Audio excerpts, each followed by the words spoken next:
Welcome to the Dough Show, everybody. Happy Monday. Hope you had a great Thanksgiving break. I know I did. It was fun. It was relaxing and sort of tiring at the same time. But we're back. We're doing the Dough Show now. We are a little behind, but we did get a new office space and we're building out a complete set. I posted that, I believe, on Instagram to show you what the new Dough Show wall is sort of turning out to be. If you're watching us for the first time, this is the Dough Show. We cover anything and everything to help you with your dough. Retirement investing, personal finance, debt, investing in general. We will cover it every day live here. We're financial advisors, as you can see by the little thing at the bottom there. Jazz Wealth Managers is who we are. We manage your retirement accounts, your investments. There's just so many good things about us. We're now SEC registered, and actually as of December 18th, I believe, we update all the information. So if you want to see or do a little more research about Jazz, advisors update that once a year. I think they sort of updated in January or whatever. But you could actually check us out, check out other advisors, and I did a video on that, how to spy on your advisor. Make sure you're working with the right person. If you'd like to give us a shot or just have more questions, jazzwealth.com. That's the end of my sales pitch. Let's get started today because we've got a million things going on here, but all just to make things better. If you don't know, our new space, by the way, we're going to build out a little town of jazz, basically. So we have the wall. If you've seen it on our Instagram, it's got a real dark, jazzy feel. We're going to show you sort of our workspace. What does it all look like? We're managing accounts here. We are watching the markets daily. What does all that look like? We're going to do the closing beat on that set. Our wine and wealth class, actually, we'll have a completely different set for our customers, the class we do, so really pumped about that. Today we're here to talk about you guys and spending your dough on your kids. This is sort of different than what we normally focus on, but I read a bunch of articles over the break, just had a lot of relaxing time there in North Carolina, but one of them came up to me. I thought it was really interesting. There's a lot of really interesting things out there, but there's a study out there that just came out and a bunch of articles that were written about the study that shows that parents spend twice as much on their adult kids as they do on their own retirement. I'm gonna let that sink in for just a second, right? Just one little second there. They spend twice as much on their adult kids, adults being defined as 18 to 34, as they do on their own retirement accounts. Now, to be perfectly fair, this study is instantly flawed. First thing I thought of when I read it is like, I don't care. I don't care if people spend twice as much on their kids as they do on their retirement, so long as the number that is going into their retirement meets the goal, right? If you need to invest $500 a month to get to your retirement goal, whatever that number is, and you choose then to spend $1,000 on your kid, I'm cool with that, right? I mean, there's more than one ways to parent a kid, and if you think that as an adult child you should be paying for that, then great, as long as you're putting money towards retirement. Now, out of this study, by the way, 23% of parents pay all of their adult children's grocery bills. 32% pay all of their cell phone bill. 22% pay all of their schooling or post-education, their college, things like that. 23% of you pay all of your child's rent or mortgage. I thought all of that was rather high, to be honest with you. So now the study has a lot of good things in it too. I do want to point some of that out. I wrote some of it out. 73% of the people that responded to this study said that cost was a factor when they considered having a child, versus 33% about 10 years ago. People didn't even think about it. They just had a kid, like it or not. So that's good because the average age raising a child from 0 to 18 is $230,000. That was actually my high school senior economics project, was the cost of raising a normal male child from 0 to 18. And I believe our final answer when I was in high school, my senior year in high school, was $110,000. Funny enough, we made a whole video out of it with all the editing and stuff, very similar to what I do today. So if that tells you anything. But anyways, people were thinking about it. $230,000, so you better keep that straight. Now, here's some of the interesting things, and then I'm going to give you a few stats, or I'm going to go over a few tips. 59% of parents claimed that they taught their children. However, when they asked the children, only 31% of them said they were taught anything and thus learned anything. What's the disconnect there? That took me a minute to read through that. 59% of parents said, yes, I teach my kids about finance, how to get their dough straight, how to invest. But then they asked the kids, and the kids were like, 31% of them said, yeah, my parents teach me. What happened to the rest of them? Where's the disconnect there? So interesting there. Now, 72% of the respondents said that they would put their kids over their retirement. Dumbest thing you can do. Come on. Like, if you lived in Florida, you would probably feel a little differently than you do if you live anywhere else. I don't know really how this goes elsewhere, but I'm told, and I live in Florida, so I see this. You put your kid first and you sacrifice your retirement, you then end up living with your kid. A great one. There's a community, beautiful community. Me and my wife, we've actually flipped many of these condos just over the years. We buy them and sell them. And the community is built for kids who then have parents that live in sort of not the basement because it's Florida, but like the downstairs. Kids live upstairs, parents live downstairs. Beautiful condos. They sell like hotcakes because so many parents move back in with their kids because they help their kids. Anyways, so 72% of the respondents said that they would put their kids' financial needs, adult kids, by the way. I'm not talking about a 5-year-old. I'm talking about 18 to 34, would put the kids over their retirement. And 82% of the respondents said that they would go through a major financial hardship to help their kids out. That is horrible. Now, those are the stats. I'm going to give you some tips today. First of all, what qualifies me, Dustin Jaswell, financial advisor, what qualifies me to give you advice? Well, I have an 18-year-old daughter, so she is on the cusp now of me falling into one of these categories. Do I fund her car, house, whatever it may be as she gets older and goes off to college? No, first of all. So we had to deal with her when she got her car. She pays half, we pay half, as long as she saves half of everything that she makes. So that's the rule. Very simple. You want a car, you can go get a car. I'll help you. We'll go through the whole process together.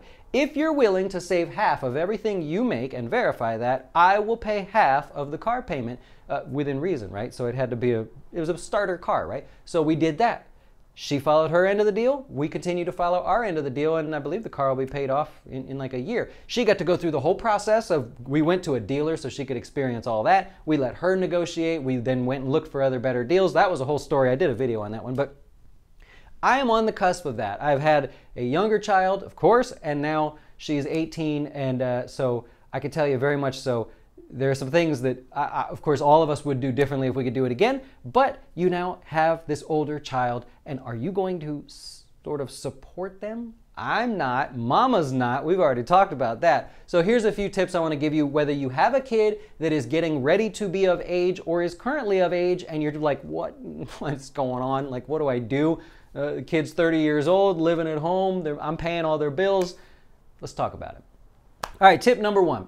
If your kid is younger, sports are not life, right? I'm pretty big on this one. Sports, band, theater, drama group, any of that stuff is not life. If you're a cheerleader, that is not life. That is something to keep you busy and teach you how to be a human being while you're in high school, right? So many kids go through school focused only on football, focused only on baseball, focused only on soccer. They then get out of high school and they're asked to go to college with no idea what they're going to do. They were great in high school, but not good enough to be on a college team, not good enough to go pro. Now what?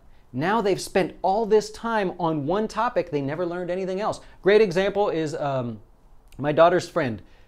Cute as a button. I guess she's like 18 now. I can't say that. I've known her since she was 2 or 3, right? So this whole time, you get to watch all these kids grow up. She is really no good at anything else besides soccer and pizza. Wonderful kid. You can't say anything bad about her, but now when you ask her what she wants to do with her life, she doesn't know. And the quick funny story, we took her on a trip. We went to Halloween Horror Nights. Everybody went together, and we were sitting eating breakfast, or it was dinner before we went. And I said, what do you want to do when you get out of this, when you're done with school? And she's like, I don't know. And I'm like, well, what are you good at? And she goes, I don't know. And I said, well, like, out of all the classes that you go to at high school, which one do you like the most? You know what her answer was? I spit the food out. I laughed so hard. She says her favorite class was lunch. She was good at lunch. That's all she knew. She had no idea what she wanted to do with her life because she goes to school, writes a paper, goes to soccer practice, soccer game, then they go out with everybody afterwards for soccer. 6 to 7 nights a week. That's all she's done for 15 years. And she's stuck. So number one, sports are not life. It is just something to help you learn how to work with people, learn how to be a team player, learn how to communicate, learn how to navigate tough situations. That's all sports is. Most of you are not going to go on and be the next Broadway actor, the next great football player, soccer especially. We don't even get our soccer players from here. So no, not going to happen there either. Keep that in mind. Quit spending so much time and money on your kids in sports. You can disagree with me with that as you like, but you know that you all know someone's kid who only has focused on that, and that's all they are, and we know they're good, but they're not good enough, right? It's the way it has to happen. Number two, I want you to pitch the idea of earning money differently than getting a job. When we were kids, I'm 36, right? So I'm sort of borderline internet. Is that how you say it? Like, we had dial-up and AOL chat rooms. Like, it just came up. There was really no internet. It was that thing, you've got mail, right? That whole thing. That was where I was. So we didn't quite know how it worked. So we were not pitched like, go online and make money that way. We were all told, go get a job. So we all went and got a job. Kids don't need to go get a job today, right? It may be something they could do. Of course, don't turn, if they want to get a job, don't stop them. But maybe if they're sort of trying to struggle with where they're going to go, pitch the idea of them doing something online. I would, you find a kid that's interested in video editing. Let them go edit video for people. Go to the church and edit videos there. One of my daughter's friends' brothers, he actually does YouTube videos for airsoft, and apparently he's quite popular. He makes a ton of money making videos about airsoft, the little pellet gun things. He found a niche, he makes money, and the mom says he won't even clean his room because he just wants to pay somebody to do it because he's making good money off of YouTube. Okay, right, maybe that's rare too, but you have a greater chance of doing that than going out and actually being an NFL star. So number two, pitch different ways for your kids to make money. Editing videos for people, posting on Instagram. I'm not sure how you make money with that. There's a way, the kids know how to do it. Snapchat, things that gain interest, viral video, whatever they want to do. You now can go online, they can make money doing that. So I wouldn't knock it. If they say they want to make YouTube videos, while I'm not sort of in that camp where you can, like financial advice, this is never going to be like a channel that makes a lot of money, right? We can run all the ads we want. It's not going to make a lot because not a lot of people look it up. But if you're talking about, I guess, airsoft, right? Or something that's more popular, like maybe posting on Instagram or how-to videos or whatever, you might make a little bit of money. So that's that one, right? If your child says, no, I don't do that, but I would go get a job, tell them to do many jobs. Go work a job, try it out. If you love it, continue. If you don't love it, go find something else. That used to be a bad thing to do. Now it doesn't matter. Go try as many jobs as you like because that's how you're going to meet more people. You're going to find the things that you like to do.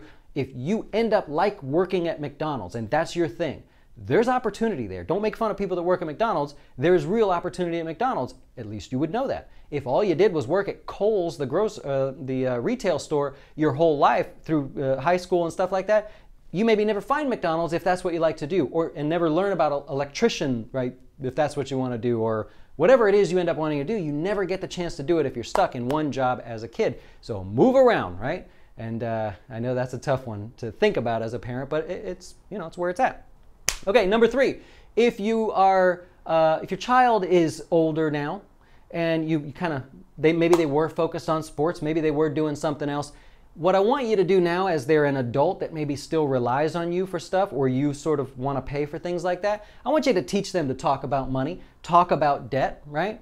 Let them know it's okay to say something like, oh, I can't do this month because I used my credit card and I have to pay that bill. It doesn't make you a bad person. It makes you someone who learned a lesson, right? And someone else can say, oh, I did that, man. I was your age. You know what I did it on was a Best Buy credit card. I bought a computer. This is me. I actually did when I was a kid. I bought a computer on a Best Buy credit card, not thinking that I had to pay that money back. And so there was a period of time where it was like, I can't do things because I spent too much money. That's totally okay. Get them comfortable to talk about it. Once they're talking about it, if they can't produce a budget, you stop all support, period. If they go get a nice newer car, you stop all support, period. If they go get a credit card, you stop all support, period. It means that they knew enough to go get that credit card. They knew enough to go to the dealership and get a car loan, right? That means they don't need your support anymore. So stop it right then if they can't do that. If they don't have a budget of any kind, cut them out, right? I'll pay for your cell phone. That's a nice parent thing you want to do until they're through college or whatever. But if they go spending money like they're crazy, you cut that off, and then that'll show them how to, spend their money. Okay, number 4, let them fail. Seriously, just let them fail, right? Let them go in the negative. Let them get rejected. Let them come have their car towed. Let them get the past due notices in the mail. If they're not already interested in money, then you trying to fire them up about money is not going to work, right? Unless you're like Tony Robbins or somebody who's a great motivational speaker, you're not going to fire them up. Dave Ramsey's not going to fire them up by him giving you one. I've been listening on the radio to get to know him better. Him giving away his classes to your kids is not going to get them fired up. So if they're already not interested, you've tried to teach them and it's not working, let them fail. Seriously, right? They're going to get their credit hurt. They're going to learn what it means to have their car towed in the middle of the night. Okay, right? Some people have to go through that. Let them fail. They will be so pissed that all that stuff happened to them, they will dig their way out of it because they have no choice. If you're not supporting or helping anymore and they don't have a cell phone because they didn't pay the cell phone bill, it's not your problem, right? They will eventually get so pissed off that this is all happening to them, they will dig their way out, and then you can help if you like. When you see progress on the other side, go, hey, here's $100, good job. Put it towards this or that. They'll put it towards that because they're like, I want out. I want out of credit card debt. I want out of all this stuff. Okay, and number 5, I normally do 4 tips. I'm doing 5 today. Be the teacher, not the supporter. And that's just a simple way to say a general thing there. Here's what I mean by this. And I'm going to give you a real example, right? there was someone I was talking to earlier, scheduled a call to talk with me, and they had some very detailed questions about my past because my past is all out there, public record.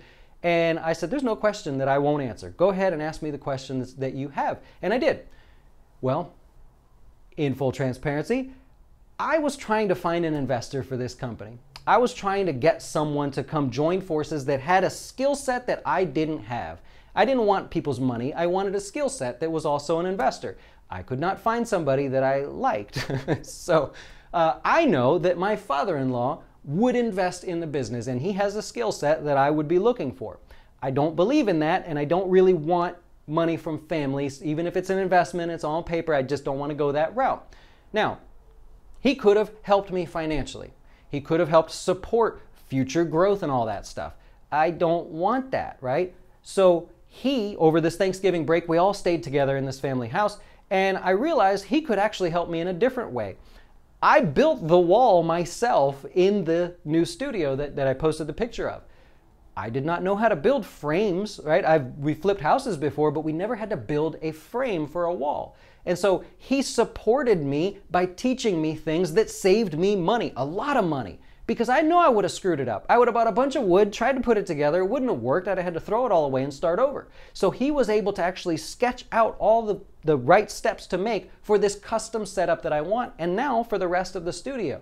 So that was supportive in another way that will save me money. No dime will ever be taken from him. I'm not, I'll take the help, but I won't take the money. And so that might be something there. I shared that with you because that's a family member.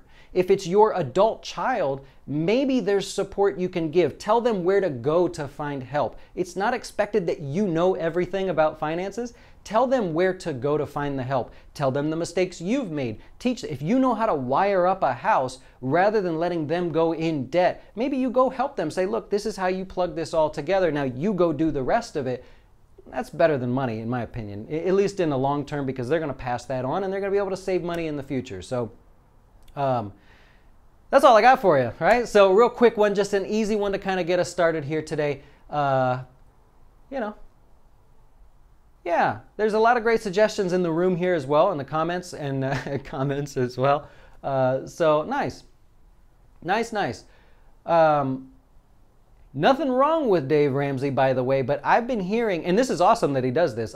You hear someone call in, whenever I drive now, I'll put it on just to see if I can learn something from him. There's a lot of people ask about him, and I honestly haven't been a follower, so I don't know enough. But a lot of times someone will call in and say, my kid this or that, blah, blah, blah, what should I do? And he always says, I'm going to give you this class to give to your kid, and then he gives them some advice. That's awesome, in my opinion, that he has something to offer like that. However, if the kid's not interested, we need other means of getting them fired up. And I maintain that if you let them fall, then nothing's going to fire you up more than falling, right?